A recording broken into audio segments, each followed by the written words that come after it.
had very bad mood swings. I had bouts of depression. And I just thought, this is what my life is going to be. And everything that I'm doing now culminated from reading this book where I, for the first time, realized that I have the power to change my brain and I have the power to change the way that I feel or the way that I relate to my feelings. This is the Home of Healthspan podcast, where we profile health and wellness role models, sharing their stories and the tools, practices, and routines they use to live a lively life. Anne-Sophie, welcome. It is good morning from me, but it's a good afternoon to you. How are you doing? Yeah, great. Thank you so much for having me here. It's such a nice day in London, so I'm in a really great mood. Yeah, that's, I know those are far and few between, and the summers can be pretty special when it's not raining out Wimbledon or whatever it does. Yeah, exactly. I know the first time we caught up, I was having kind of a difficult time placing your accent. You live in London. My ex-wife was from London. You don't sound like you're from London. Can you talk a little bit about your journey, how you ended up where you are now? Yeah, it's funny because if you ask my family, whenever I see them, they say that I sound so English. But if you ask anyone here or my partner, they think that I sound American. And I guess it's a bit of a European mix. I grew up in Switzerland. I was born in Switzerland, and I moved to the south of France to finish school when I was 14. And when I was 17, I came to London for university, and I've pretty much stayed here ever since. I've had a few years where I've been in Hong Kong or traveling, working remote, but I've been in London for most of my life. So that's probably the mix that you're hearing. Yeah. And how many languages do you speak? So I speak English, German, and French, although my French and German are not as great as they once were. Okay. And I was learning Mandarin as well. Yeah. When I was in Hong Kong. So they actually speak Cantonese. Cantonese, yeah. That's probably not the best place to study. But I thought I might as well learn Mandarin because more people speak it. Right. My German and French, they're really, really suffering at the moment because all of my education has been in English. So all of my technical language is in English as well. Well, let's talk a little bit about that, the education and the technical language. So, I mean, you have a pretty interesting story and you have an interesting career now in what you're doing for people. Can you talk about that education, how you're applying it? Yeah, thank you. Because when I started out, I had no direction of where I was going. I studied psychology and neuroscience as an undergraduate. So the first few years were just psychology. And in the last year, I could kind of decide where I wanted to focus. And I studied that because I just always read psychology books. I actually applied for business because I thought, why do people go to university to study business? And after my first lecture, I was like, I can't do this. Sorry to anybody who's studied business, but I couldn't focus. I couldn't remember anything at all. And I just, lost the will, basically. But I encountered a group that were going to their psychology lecture, and I just snuck in. And at the end of the lecture, I asked the lecturer if I could transfer over. I told him a bit about my life and the books that I was reading and, my areas of interest.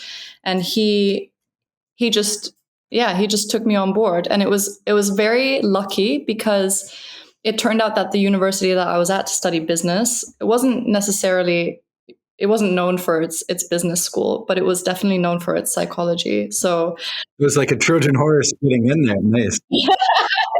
Yeah, luckily I graduated with a great degree from a great university for psychology and neuroscience. And the one thing that bugged me about psychology was that people spent so much time and energy looking at these studies and investigating and doing the analyses. And even in order to get something published, it could take you a year or more if you don't get rejected from them. And at the end of every study, after all of this time and all of this effort, and even for the reader, you're getting to the end of it, the final bit, and it's always the same thing. They always say, well, because of individual differences, you can't really generalize these findings. So what's the point? And I remember my first study, my first lecture in neuroscience, it was called The Biological Foundations of Psychology.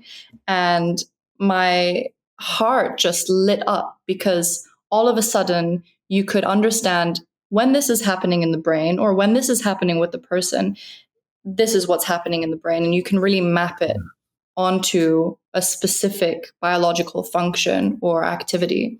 And I love that part because it was the missing piece of the puzzle for me. So I applied to get my master's with this incredible guy who gave a guest lecture. His name is Professor David Nutt. And I'm not sure if you've heard of him, but perhaps the listeners will be familiar with him because he's one of the leading experts in the field of neuropsychopharmacology.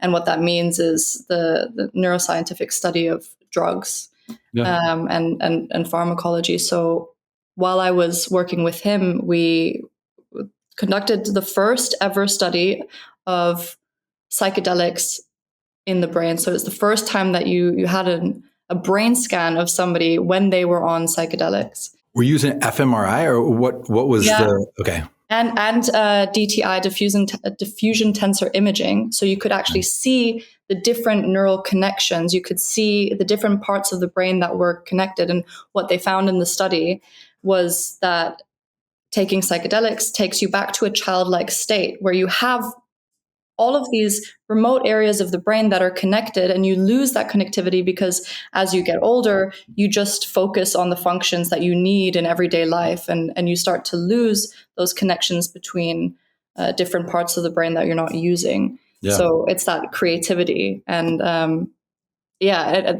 was incredible. I'd always been really interested in the study of drugs, in the study of altered states of consciousness, in being able to change your brain. Because when I came into this field, it was very much the brain is static and your personality is static as well. You are just, you have these big 5 personality traits and they don't change. And of course, that understanding has changed massively in recent years. But at the time, the only way that we knew how to change your personality was through a traumatic event. So something big happens in your life, death or a near-death experience or abuse or some sort of trauma, and that can be so powerful that it changes you in just that one situation. And that's unheard of, really, because any change in the brain really takes time. The other way that you can change your brain is by doing something like taking a psychedelic drug, which just opens you up to a whole new state of consciousness, and after which you're forever changed. So it was really exciting. This professor was also a bit of a bad boy. So I used to read a lot about Timothy Leary, who worked at Harvard. He was a Harvard psychology professor. Yeah, and he took his students out to this mansion on the outskirts, and they took drugs and documented what happened. And I always just thought these people are really cool because they're really intelligent, but they're just, they don't conform. And this professor I was working with, he was the same. He got sacked from the government because he was in charge of the drug legislations, and he was sick and tired of doing all this research on the drugs and recommending legislation. So he recommended, for example, MDMA shouldn't be a class A drug. It should be class C. Of course, the government's never going to adopt that. Do we know why, though? Like, it is funny because we just take it for granted that this is how it's going to be. And when you say bad boy and questioning, like the whole point of science is to question orthodoxy. That's the only way. Like, if Galileo wasn't questioning the Catholic Church, when we were going to get to a heliocentric world. And so the whole point of investigation, of a hypothesis-driven search, is to question status quo.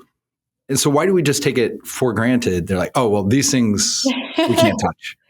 Yeah, because I think especially when drugs come into play, there's so much red tape, and even to do this first study, it took maybe 20 years of campaigning or even more before before they were allowed to, use it in a university setting. So of course, Timothy Leary did it. Right. Yeah. Legally for a scientific test. Legally, right. And have it approved and have it documented and all of those things. So this Professor David Nutt, eventually published a paper where he compared riding horses to taking MDMA. And he determined that riding horses is much more dangerous to the economy, to the person, to the individual, to the healthcare system, to the government than somebody who's taking MDMA. And after that, they just threw him out. Yeah, don't confuse us with facts, right? Like we have our opinions. Don't confuse us with facts. Before we move too much on like you connected with him and kind of where that went, if we could rewind a second, you were reading some books that this is what you were telling this professor about that helps you get in. Do you remember any of those things you were reading at the time? I'm just personally super curious. I was never an avid reader. I never read any novels. And that actually only happened in the last 5 years for me. But I would always only read factual books or books based on psychology. There was one book that I remember because it really changed the trajectory of my life, I think, and I didn't realize it until later on, but it was called The Emotional Life of Your Brain by, his name is either David Richardson or Richard Davidson. And it was just about how emotions play out in the brain and the body. And it was the first time that I ever understood that I could change the way that I feel. I always felt for my whole life, I had very bad mood swings. I had bouts of depression all throughout school, high school, and even as I was coming into university. And I just thought, this is what my life is going to be. And everything that I'm doing now has kind of culminated from reading this book where I, for the first time, realized that I have the power to change my brain, and I have the power to change the way that I feel or the way that I relate to my feelings. Yeah. And so my whole career, everything that I'm doing now, as we'll discuss, is based on that. It's, you have the power to change. You just need to make a decision. Yeah, I mean, this is very much the whole history of the space, like you said when you were coming in, from this fixed mindset. Hey, it's these big five, it's everything. This is what we have. To wait, no, we have more myelin. We actually can adapt, and maybe it's with a pharmaceutical, maybe it's with holotropic breathing. Like, there are different things that we can do that we actually shape. We get to dictate the story that is our life and the story that we're going to tell ourselves about our lives. And that's why I'm so excited by the work you're doing now. So can you talk a little bit about where all this culminated in at least into what you're doing now?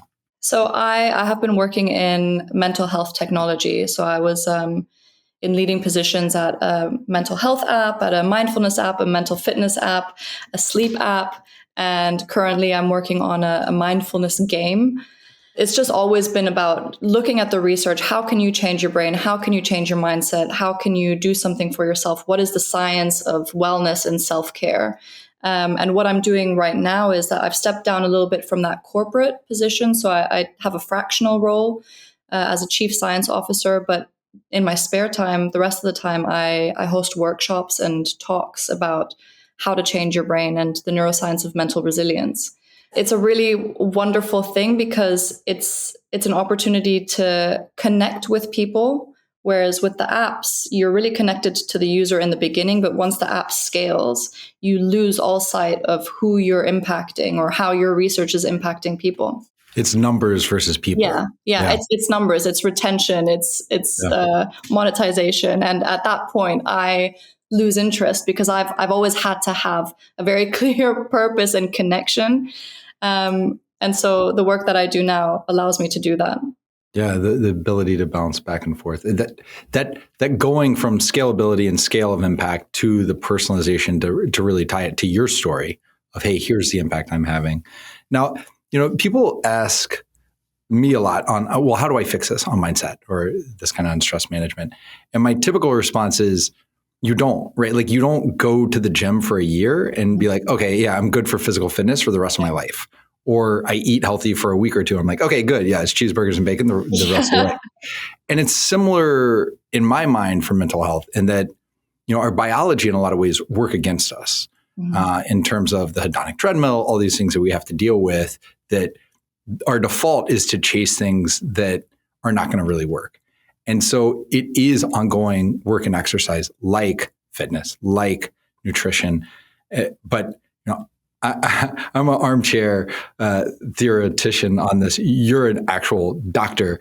Knowing what you know and doing what you do, what does your practice look like in terms of stress management and managing your own mindset on a day-to-day or a week-to-week basis? So I really love this question because I think a lot of the time people think that they look at the studies, and if, after 3 months of meditation, 10 minutes every single day, these are the effects that you can expect. And then they think that they have to stick to that. And then on the days that they don't, they feel disappointed with themselves, or, they feel like it's too much to be able to maintain that kind of schedule. And I love talking to people about what it's like for me, because I don't have a fixed protocol, and my protocol is certainly not defined by a single study which showed that you have to do XYZ for this amount of minutes for this amount of time. Everything that I talk about very much goes away from these protocols and more into understanding yourself. And of course, in the beginning, you have to have more of an intense period of doing these practices, mindfulness, breath work, whatever it is, journaling. Where I am today, I feel very resilient. I have so many other parts of my life in place, and I will only ever do an in-depth, maybe like a 40-minute meditation to pick me back up. If I feel like I'm going to be a little bit too stressed, or if I've got a little bit too much going on, I will take the time out to do that. But otherwise, I just practice small moments of mindfulness within my day. So if I go and walk the dog, I'm not listening to a podcast. I don't have my headphones in. I'm not distracting myself. I'm not on the phone to my mom. I'm just present, and I listen to the sounds around me, and I pay attention to my dog, or how I'm feeling, how I'm walking, which muscles are moving. The same way when I'm cooking dinner or lunch, I'm not distracting myself by watching something at the same time.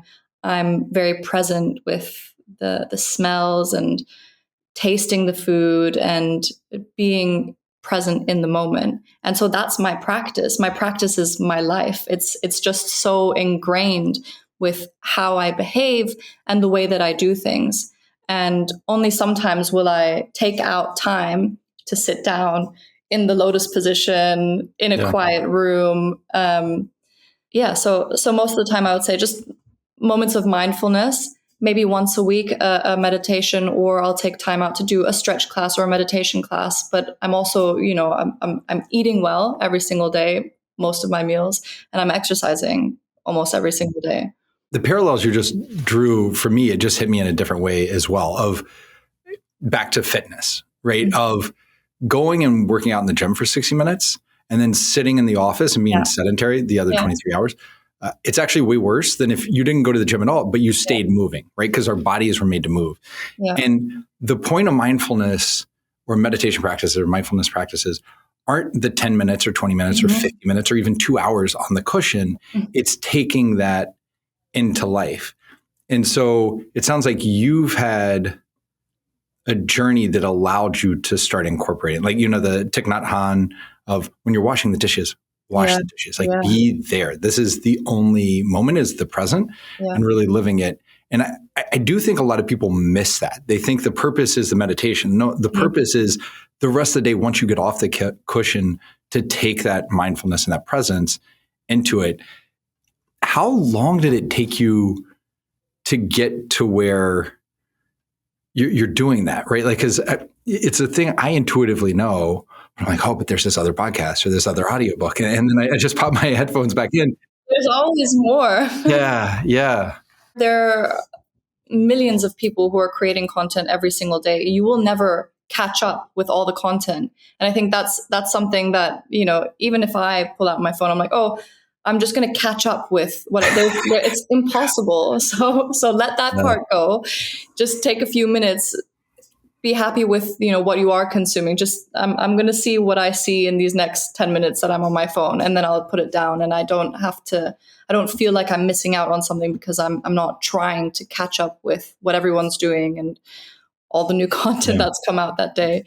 But I would say it's been a few years now. I would say maybe 7 years or so that, and it started from, a religious practice of every single day, taking the time out to be able to even train my brain to focus. Because that in the beginning is the difficult part. Those neural pathways aren't there yet. You're so used to being distracted. You're so used to having your attention being taken away from you that you do need to train your brain to focus on whatever it is you want it to focus on. So for me, that was the breath. So I would just focus on my breath, focus on my breathing for a few minutes every single day until that initial frustration lifted a little bit.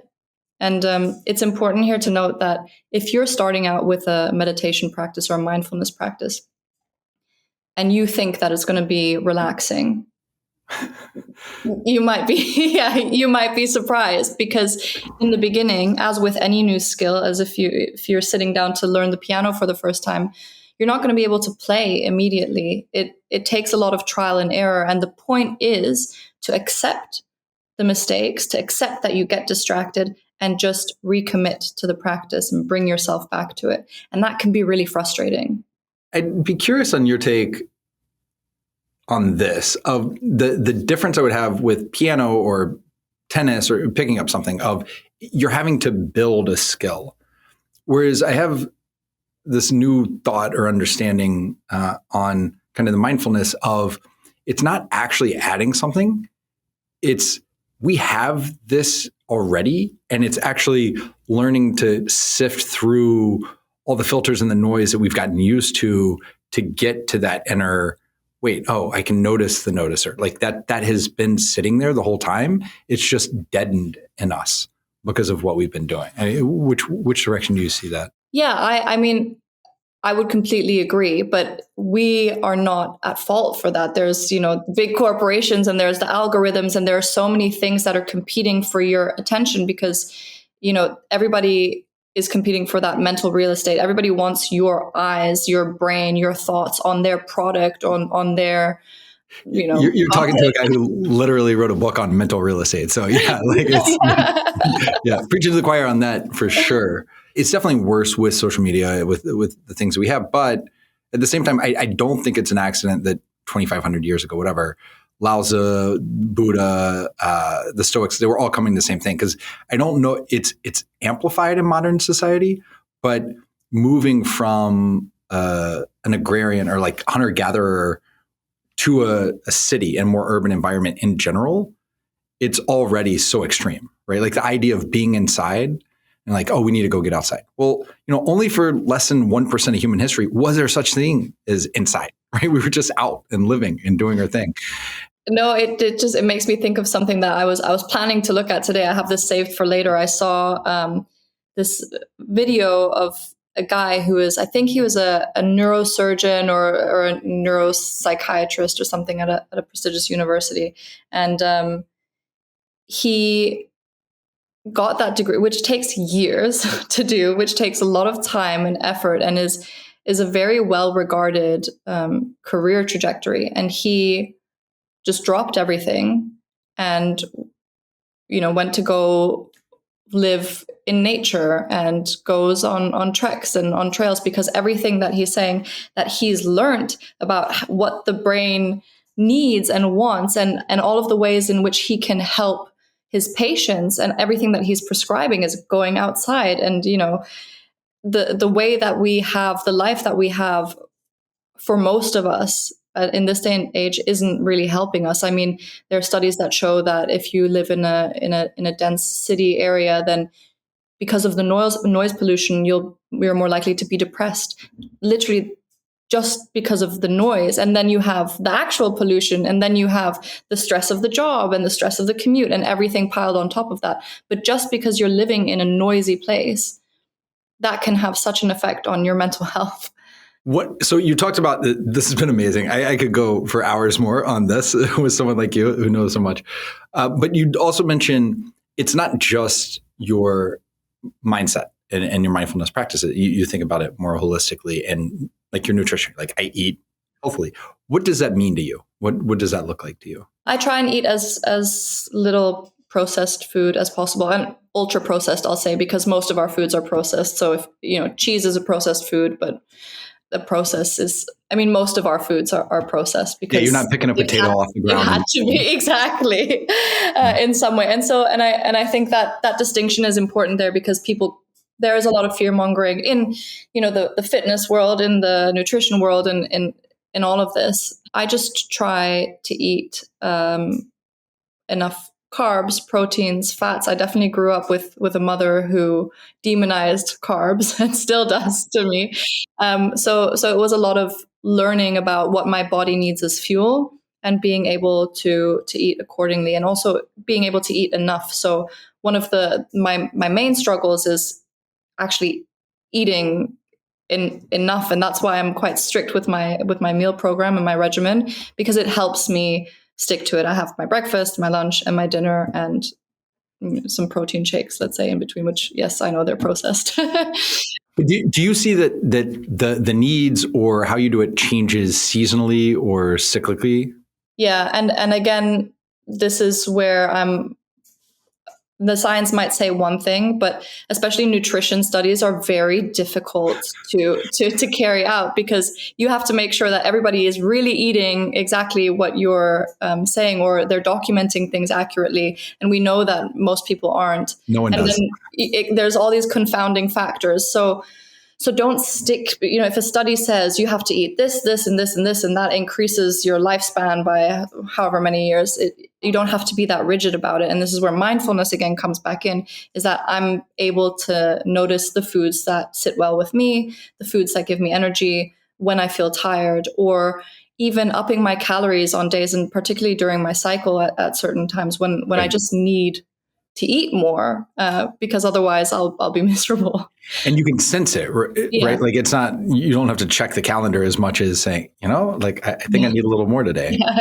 Yeah. And it's all about being able to be more mindful and listen to your body, because your body is always sending you signals, and it's our job to take time to understand our body and understand those signals and listen to our body. But again, a lot of the things that we have in place take that power away from us. It's eat this because you're going to do this and this, and all the marketing directed at this is how you should live your life, and this is a protocol that's ideal for, and a protocol can't be ideal for 100% of the population. You have to understand yourself. Well, there's the other extreme of it, right? So there's the over-regimented, but then there's also the mindless eating of, hey, I'm not even hungry. I don't even notice I'm doing. Like a lot of people, when they don't report what they're eating correctly, it's not because they're thinking about it. They just didn't remember, oh yeah, I got up and had 4 Oreos then. And then I got up and had like a bag of chips, because they just think to the meals. Yeah. And so it's just because it's there, I'm bored. This is kind of how I feel all the time. Yeah. So you said you're thoughtful on, we have breakfast, lunch, dinner, get some protein shakes in there.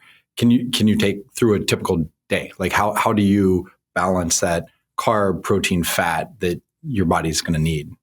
Yeah. So I wake up, I always start with my breakfast is just a smoothie, because it's hard for me to get anything down. But I do need to eat before I go to the gym, and I usually go to the gym first thing in the morning. So I'll have a smoothie with some frozen berries, some protein powder, creatine, water, and ice. What kind of protein? So my favorite protein is it's a vegan protein. It's called Clean Lean Vegan Protein. I think it's by Nuzest. Do you know that one? No, I just like the name. Clean Lean Vegan Protein. But it kind of, does what it says. And it's a mixture of different types of plant proteins, which work really well because you're better able to absorb protein if they come from lots of different sources. Right. And it's very clean. So there's no funky additives. The flavors are relatively simple. It's vanilla, strawberry, chocolate, and matcha. And then you're putting on the berries anyway. So yeah, exactly. And the creatine, do you have a brand of that, or is it just like whatever's there? With the creatine, I just take what I can get because my partner and I, we're pretty much on the same meal plan. So we just run through all of these, these things. But I do limit my supplements. I'm not a huge supplement person. I only take vegan omegas, but for the rest of it, I've stopped taking green powders. I've stopped taking most things. I do have mushroom capsules, especially when I'm flying overseas. That's really helped me. Reishi mushroom. For immunity?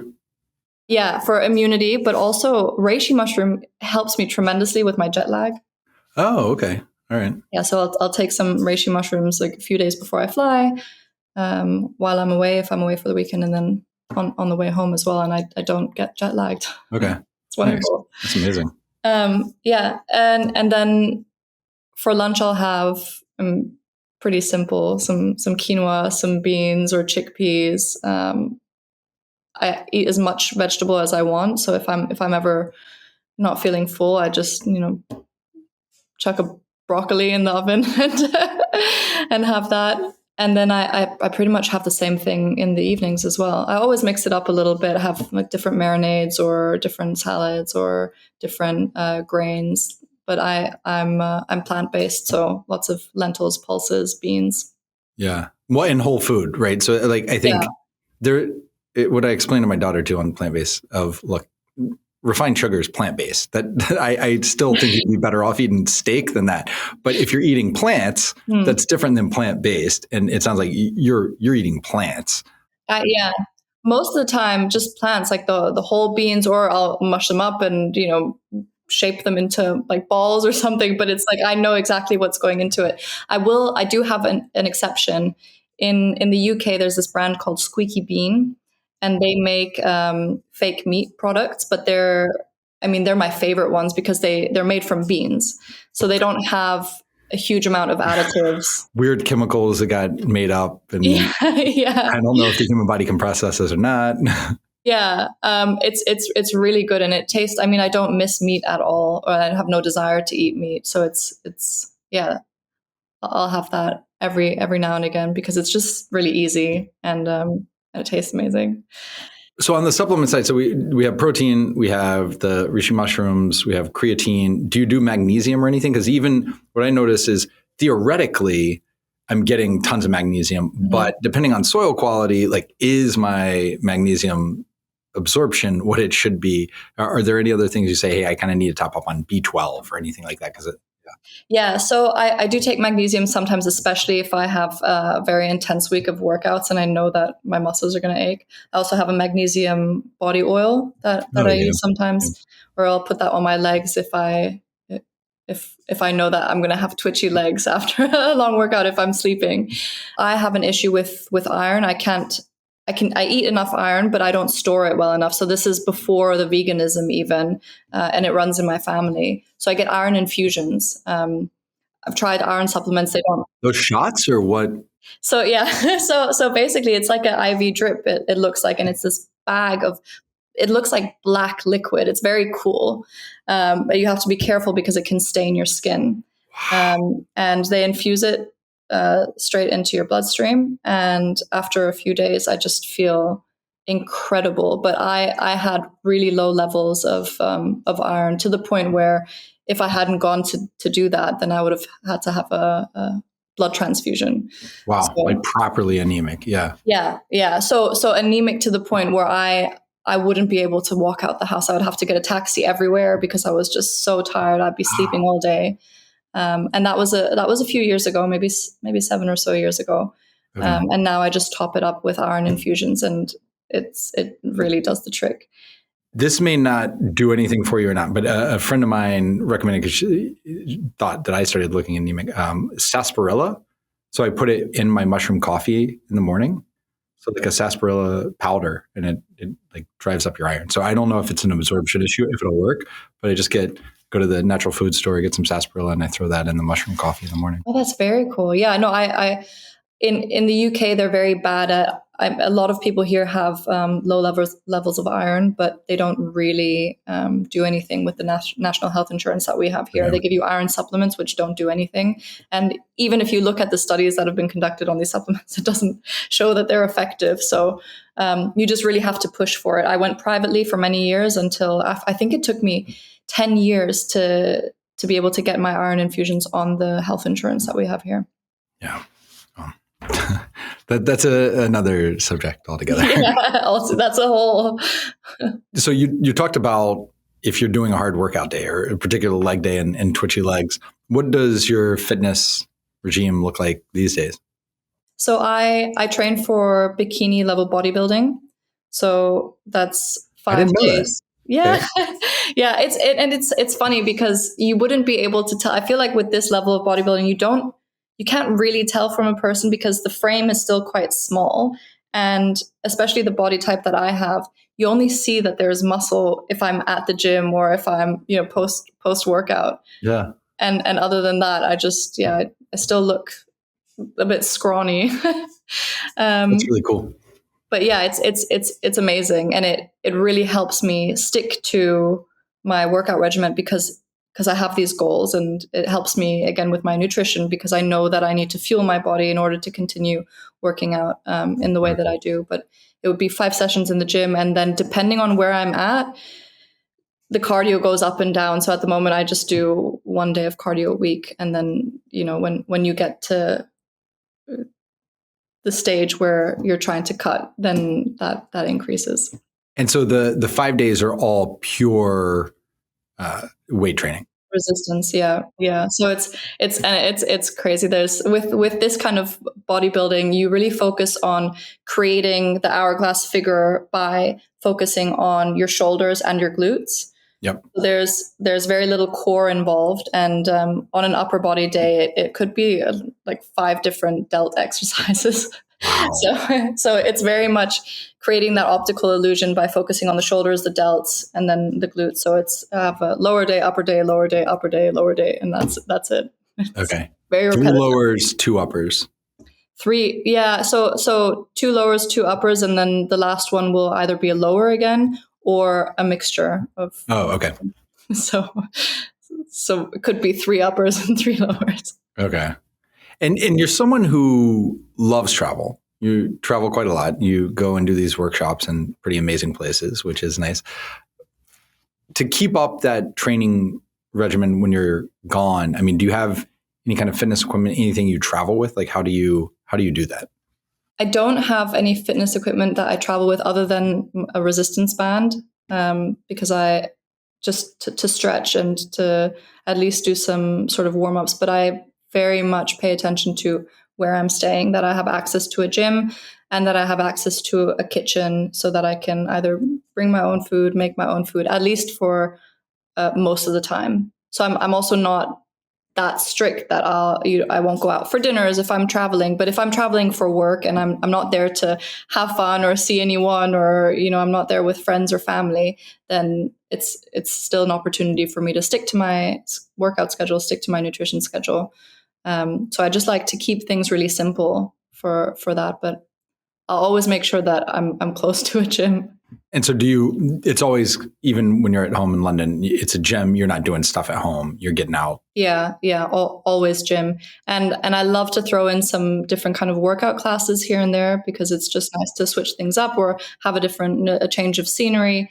Yeah. I think that's really important because you don't want your body getting used to the same thing too much.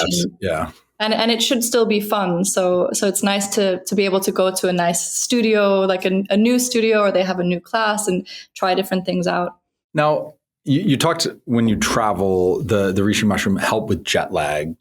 And so you have kind of that to help you sleep on the move. But what about day to day? I mean, what's your sleep routine? How do you think about sleep hygiene and how I guess you take some magnesium as well, but what does that all look like for you? I'm very regular with when I'm going to sleep, when I'm waking up, to be able to tell my body and let it regulate itself. So I don't wake up with an alarm. I'm always waking up at the same time. My body does that automatically. It's releasing the cortisol at the right time, the melatonin at the right time. And I try not to veer from that, also not on weekends. And I have a nice bedtime routine that I do before getting into bed, so that my body also understands that, okay, we're preparing for bed now, it's time to unwind, and that helps me fall asleep faster. I'm not doing anything out of the ordinary. Again, I'm just being very mindful about, let's say, my skincare, the music that I'm listening to, the ambiance, dimming the lights, lowering my voice, even the way that we talk to each other, just everything becomes very slow. And before we fall asleep, my partner and I, we always say 3 things that we're grateful for every single night, without Out loud to each other. Out loud to each other. Yeah. And it's just a nice opportunity for, again, a bit of connection and a bit of gratitude, which lowers your heart rate, again, trains your brain over time to always look out for other things to be grateful for. And then I'll just do some breath focus or a mini meditation. And that's not anything that I'm putting on. It's just taking the time to focus on how I'm breathing, and then I'll fall asleep doing that. Yeah, I mean, I think you touched on so many important things there. One that was kind of a wake up call for me is that weekday weekend of you say, hey, no, consistently it's even on the weekend, because otherwise we're just jet lagging ourselves over and over. And here's what the long term impacts of that are, and that's not good. But the other piece too on the routine and the consistency of that routine, I equate it to Michael Phelps. Before he would go do a race or before he go practice, it would be the same thing. Tiger Woods, before he'd take a shot, it was the same routine each time. And it just gets your brain and your body in this mindset of success. So I'm setting myself up for success in sleeping, right? Like my body knows we're turning from A to B, I'm ready to go. And is that something you kind of overnight figured out, or you just you added pieces in and then kind of developed it, and you're like, okay, yeah, for the past 3 years, it's been pretty consistent. What does that mean for you? Yeah, your body likes predictability, and it needs to be able to time things accordingly. So the more you veer away from that, the more your body's, not going to really know how to respond. I think it's definitely been something that's solidified over time. It might have just started with knowing the importance of going to sleep and waking up at the same time and doing that. And then when that gets easier and second nature, you just add a few more things in. At the beginning, especially with the going to bed at the same time, it's difficult because you never know if you're going to have more work to do, or if you're going to go out and see your friends, or maybe if you want to have a late dinner or have some drinks, or you have a party to go to. Life really gets in the way, but eventually sleep became such a big priority for me that it's very difficult for somebody to make me delay my bedtime. It has to be something really special, really extraordinary, because it's not worth it to me. I notice it so much if I'm not regimental with my sleep. And sometimes these workshops that I do, it's funny because I was in Croatia recently and I was giving a workshop on sleep. And over those 3 days, I had the worst sleep that I've ever had in, I don't know, 5 years, because they were there as part of their company, and they were doing these workshops, but they were also partying. They were also celebrating. It was the company spent, I think, £250,000 on their employees. So they were there to have a good time. I was there as a practitioner. I wanted to sleep, but the music was blaring, and I just thought it was really funny. But you can't get too caught up in those things, right? Sometimes it's going to happen, and I think that's important as well, is that life does get in the way, and don't be hard on yourself. Just make it up, tomorrow. Try to do what you can. I mean, that seems to be a common thread on your practices with all of this, whether it's fitness or nutrition or the sleep or the mindset of, hey, look, have these principles and kind of go with it, but also don't overstress it and get in your own way in pursuing it. Yeah, that's what's so important about the more that you practice mindfulness, the more you see yourself as your own friend. You treat yourself with the same kindness and respect that you would treat a friend. The voice in your head becomes drastically different. If a friend said, well, I didn't, I did this, or I made this mistake, you would give them so much grace. And yet the way that we speak to ourselves sometimes is so negative or so critical, so judgmental. And a big part of it is just noticing that, okay, maybe you've done something and you could have been better, but just giving yourself the same grace, treating yourself the way that you would treat a friend. This hits home so much. Just yesterday with my daughter, we had gotten this new mouth thing. It cost thousands of dollars and she lost it. And I'm like, man, we just got it. It's really hard. And so she would start to get really upset. And I was like, look, don't get that upset. Like I did the same thing. Like I got this homeo block and one of the pieces I lost very quickly and tried to normalize it. But I think she could see how hard I was on myself as well. And so we took some time before dinner to sit down and like, look, I don't want you to pick up my hangups, right? Like these are things I stress about, but you don't have to pick up my hangup. These are things I layered on over time. Let's try to not layer them on you. Let's like, I'm trying to erase them. Let's not start as I'm erasing them, build them up on you, because it's seeing that of like the voice that I'm telling to myself in that situation. And then seeing my daughter do it. Like we would never want our loved ones. We would never talk to them like that or want them to talk to themselves like that. And like you said, we have to give ourselves that same grace. So that incredibly timely. I was having this conversation last night. So it really hits home. I was going to say on the sleep, I mean, are there any other, do you have any special sheets, night masks? Do you do the earplugs? Like you talked about the music being loud. Like I use these wax earplugs now that help me tremendously. So I definitely have blackout curtains and I keep the room at a nice cool temperature. Again, this is something in the scientific literature. You'll see ideal sleep temperature in Celsius. It's around like 18 degrees Celsius or like 17, 18, 19. For women, it can be a little bit more than that. We have so many flaws in the science when it comes to women. So for me, the room temperature is relatively high, but for me, it's cold. So it's around 19.5 degrees Celsius to 20 degrees. But I swear by these pajamas. I got these pajamas from a Swiss brand. They're Swiss and Swedish. They're called Dags Majan, and they are just incredible. On the website, you'll see they say they're the most comfortable pajamas in the world. And of course, when somebody says something like that, I'm very, very critical. I'm like, okay, I've got to see this for myself. So I got in touch with the founder of the company. At the time, I was a chief science officer at a sleep app. So we were always looking for people to partner with. And I got in touch with them. They sent me a pair. These pajamas, they cost around £200. So on the expensive end of things. And I definitely wouldn't have bought them just because I don't really wear pajamas, but I was just looking for products, sleep products, anything new, anything innovative. And also I trust the Swiss. I'm Swiss myself. So yeah, if they say they're the best pajamas in the world, then there's something there. And I tried them and they are my favorite pajamas in the entire world. They're my partner's least favorite thing that I own because once they're on, they don't come off. They are He's like, oh, I see where tonight's going. Okay. Yeah. He's like, oh, I'll just. I'll see you later.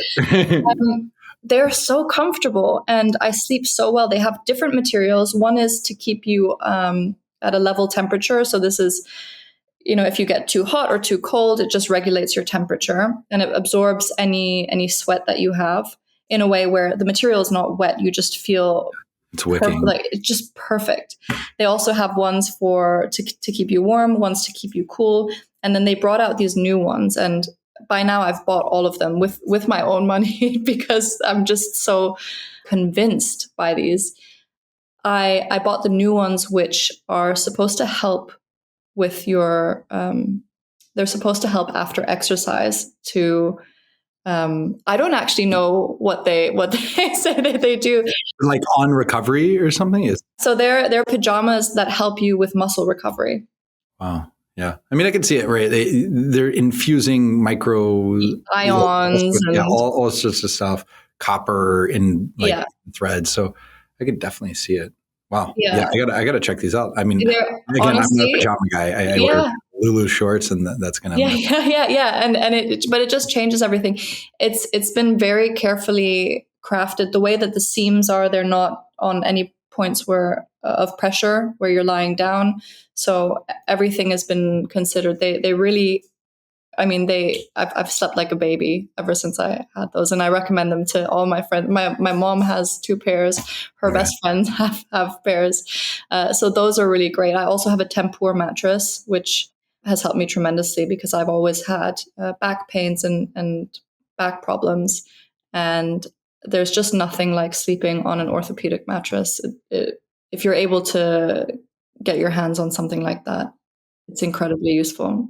You touched on in a couple different venues. So, right, like part of the gratitude practice at night with your partner is that social connection piece. You talked about with the work you do, the balancing scaled tech and apps with in-person workshops on the purpose of being close to the human and the impact at an individual level. How do you think about, I mean, and maybe even with your fitness, right? Like, I don't know if you train with other people, if you have a group that you compete with, like if it's a social fitness area, with the sleep and having kind of the structure and the routine, but also, hey, there are times in life that it's worth it we need to balance that social connection side. Like I can't just sit in my room all the time or whatever it is. How do you think about incorporating that into your life? I think what you've said here has definitely made me think, because I do have a very regimented schedule or conditions that I know that I stick to in all aspects of my life, but perhaps not so much the social part of it. That is something that just happens when it happens. And it's also very dependent on my mood, whereas everything else, I don't allow my mood to impact that. I will go to the gym and I will eat my meals regardless of how I feel. And that social connection is something that I like to pick and choose. However, we have a very good group of friends who we go out for walks with. And I think a lot of the social connection that has been the most valuable to me has been around having friends with pets. Okay. And taking care of our pets together, or going for long walks, or organizing days out to different parks across London, but then also outside of London, and organizing days where we get to spend time in nature with our pets, walking. And yeah, it's honestly, it's what I look forward to the most at the end of the day. Even today, we're about to go to a park that we've never been to before. I wonder if there are any pet dating apps. Like, that seems like a pretty cool concept of, you get to a certain age in life, right? When you're in school, you're just meeting other students that you're around, and then at work, but now we're going a lot of people remote work. So you're not necessarily connecting with people at work. And so I'm at the stage where so many of my friends, they have kids my daughter's age. I meet them at birthday parties or whatever. I'm like, okay, cool, let's be friends. And that's how we do it. But with pets, they're not going to school. Maybe you could have doggy daycare and like you use across each other, but they're not doing birthday parties necessarily. Yeah. But if you had this dating app, like a Rover for the pups, like, hey, I want to go out. I got like 90 minutes and we'll do this walk with the dogs or play at this park. It seems like potential. I think there are dating apps that are directed at like dog people versus cat people, but I don't think there is anyone that makes use of let's go for a walk as a date with our pets. And I think that would, I mean, if I had that years ago, then I definitely would have used that. Yeah. And what I mean with like the dog dating app or the pet dating app isn't for the people, right? Because it's for the dogs dating, because it's like, hey, the people are just there to kind of hang out. So it's like for the pets, it's a quote date, but it's us just hang out. Like, I'm not looking for a relationship. I'm just looking for friendship. Yeah, like my dog needs somebody to play with. Actually, that's very useful, because when our friends with the dogs aren't here, then I feel like Luna, our dog, is, I'm always looking, I'm looking out for her. I'm like, who can you speak to today? Yeah, right?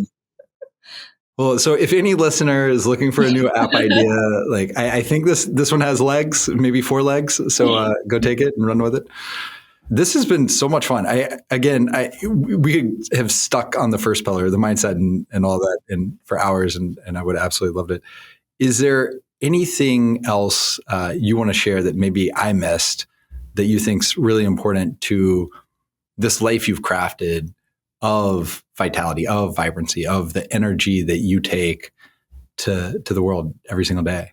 I think there was something that we were talking about before, which I thought was people don't realize. And you were saying how, going and doing exercise, going to the gym in the morning and then sitting on your computer the rest of the day is actually not as good as if you're just moving your body all day. And it's the same with the mindfulness, having that practice and sitting down for 10 minutes, but then being completely mindless in your everyday life is also not the best way to go about these things. And it's really about not taking time out of your day necessarily, but implementing them into your day.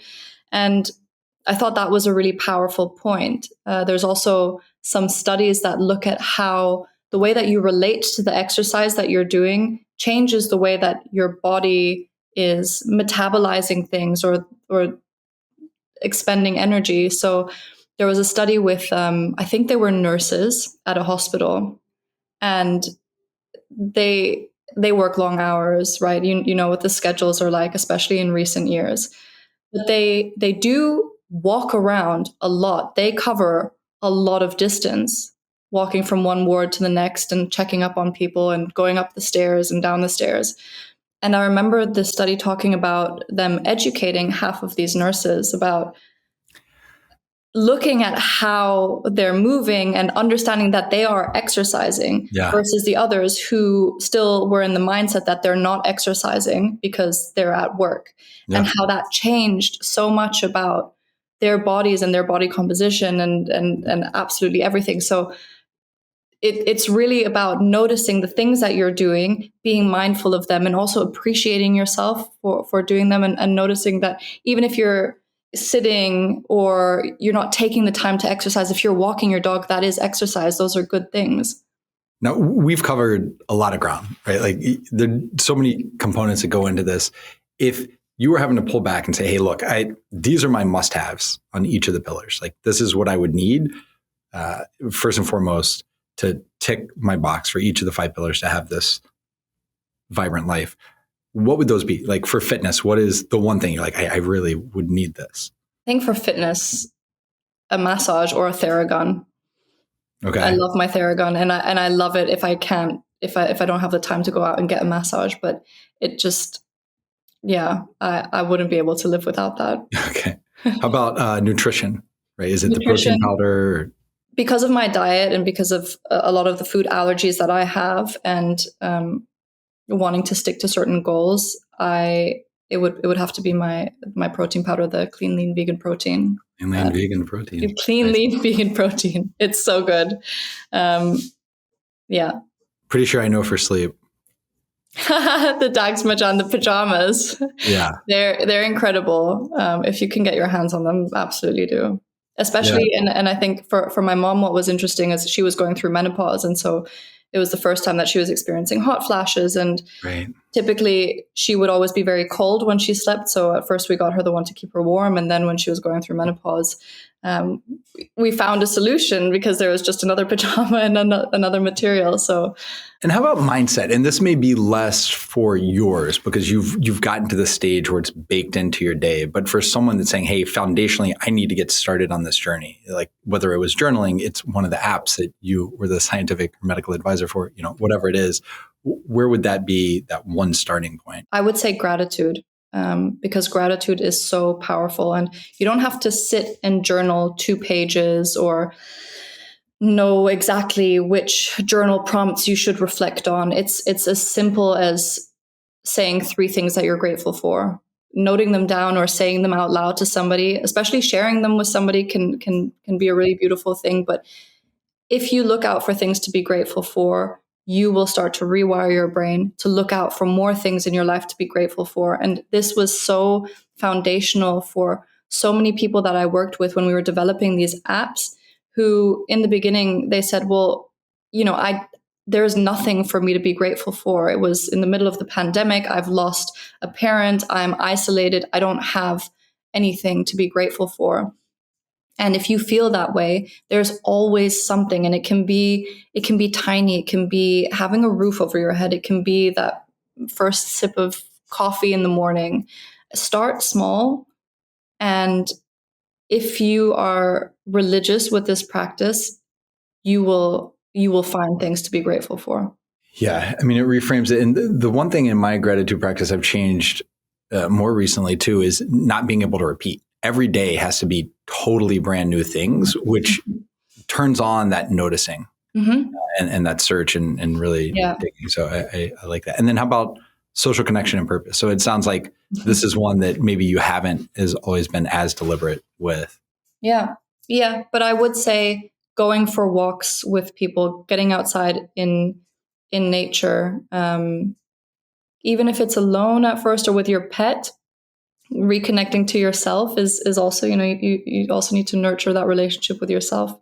But going outside in nature, going for walks, and having a pet, I would say. Having a pet? Yes. Having a pet has been, I mean, my dog is, I couldn't live without her. She's just the best. She's also a source of mindfulness for me, because when she wants to play, when she grabs my attention, I'm in the middle of something and she's jumping up at me, or she's looking at me, or she's wagging her tail. It just reminds me to be in the moment, because dogs are in the moment, and just to play and just to take some time out. What's the worst that's going to happen?